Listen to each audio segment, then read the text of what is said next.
Hi guys, my name is Lourdes Q. Agotilia. I'm from BE Ed Elementary Education, BE Ed 2A, and I am here sharing my ways on how to clean the dishes in the kitchen. So, tara! Ang una kong ginagawa sa paghuhugas ng plato o pinggan, mga kutsara ay sineseparate ko muna sila para organize and hindi hassle kapag maghuhugas na ng plato.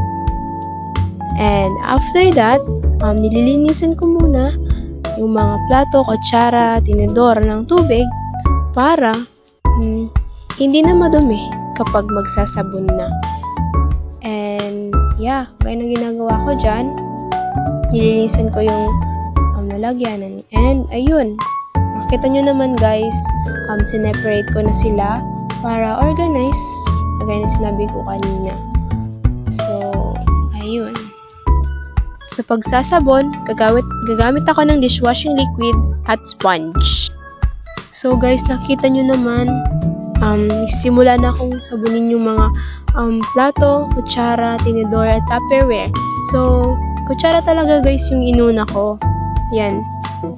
And dyan, nakikita nyo na tupperware yung inuna ko kasi nilagyan ko na siya ng kutsara kanina. So, inuna ko siya para hindi hassle. Pero, kutsara talaga guys yung dapat inuuna. Ayan. Tapos sunod, hinugasan ko dyan is baso. Ayun. Sabi kasi ni mama, yun yung unahin ko. Pero ayun, mas maganda yun. Mag-umpisa muna sa maliliit hanggang sa malalaki. Ganun. So, ayun. Sunod ko sa baso is yung plato. Ayun. Kasi from small to big. Yun yung rule ko sa paghuhugas ng mga pinagkainan. So, yeah.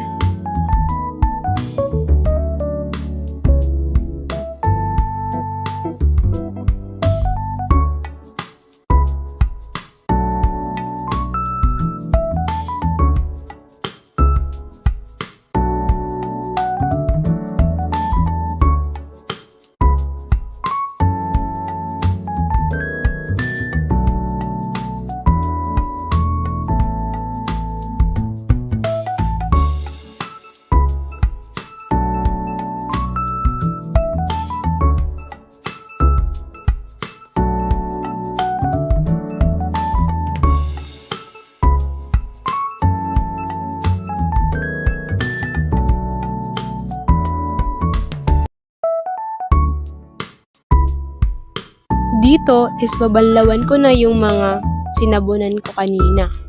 So, ayun. Baso, kutsara, plato.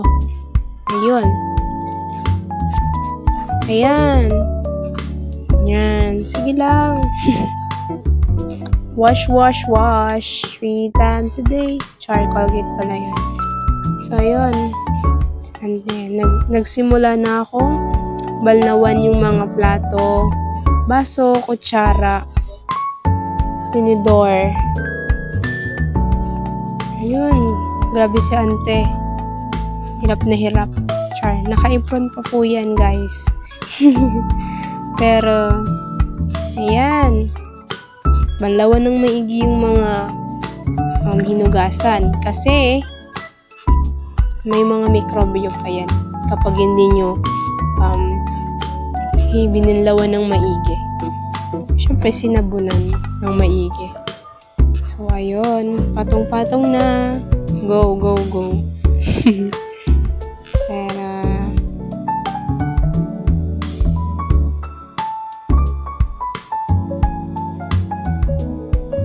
after nung pang isang balnaw, siyempre, mapangalawang banlaw pa tayo.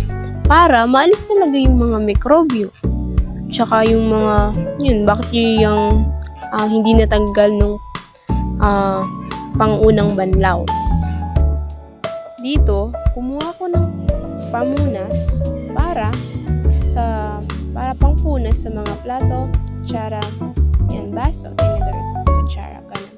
So, ayan, kita nyo naman guys, pinupunasan ko na yung mga pinagkainan namin, tapos ko nang hugasan para kapag nilagay na sa platuhan is hindi na basa. Alam na, kapag kakain, hindi na kailangan punasan pa kasi inanasa na, diba? So, ayun yung last kong ginagawa kapag naghuhugas ng pinggan. So, ayun. I hope guys may natututunan kayo sa akin. Char!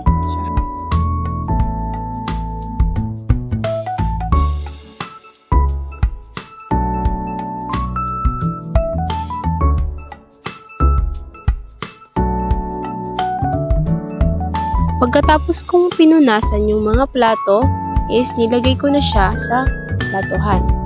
Ayan, kita nyo naman guys, napaka-organized, char. Ayun, nilagay ko na yun yung mga plato according to their size, ganun. Kasi kapag hindi siya according to size, ganun, and according to height of the plates, parang hindi siya pleasing to the eyes, ganun. So yeah, dapat ganun kayo guys. Char! Joke.